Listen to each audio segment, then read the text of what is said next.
উপস্থিতি, অথচ আল্লাহ রাব্বুল আলামিন কোরআনে কি বলেছেন? ওয়াকুল্লিল মুমিনিনা ইয়াগুদ্দু মিন আবসারিহিম ওয়া ইয়াহফাযু ফুরুজাহুম। আল্লাহ রাব্বুল আলামিন স্পষ্টই বলেছেন, হে নবী তুমি মুমিনদেরকে বলো, তুমি মুমিন পুরুষদেরকে বলো, ইয়াগুদ্দু মিন আবসারিহিম, তারা যেন তাদের দৃষ্টিকে নিচু রাখে।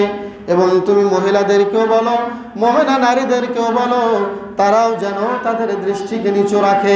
যেখানে আল্লাহ দৃষ্টিকে নিচু রাখতে বললেন একজন পুরুষকে নারীদের থেকে, একজন নারীকে কোনো পুরুষ দেখলে দৃষ্টি নিচু করতে বলেছেন কে?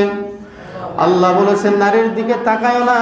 আল্লাহ বলেছেন ও পুরুষ তুমি নারীর দিকে তাকায়ও না। আল্লাহ বলেছেন ও নারী তুমি একজন পুরুষের দিকেও তাকায়ও না। আল্লাহ যেখানে দৃষ্টি নিচু রাখতে বলেছেন, আর এই বেয়াদব মহিলারা বলে একজন নারী পুরুষ দৃষ্টি তো দিতে পারবেই, তারা সারাক্ষণ একসাথে মেলামেশা করলেও কোনো সমস্যা হবে না। আউযুবিল্লাহ। এটা একটা তাদের প্রস্তাব। সূরা নূরের 30 এবং 31 নম্বর আয়াতে আল্লাহ এটা বলে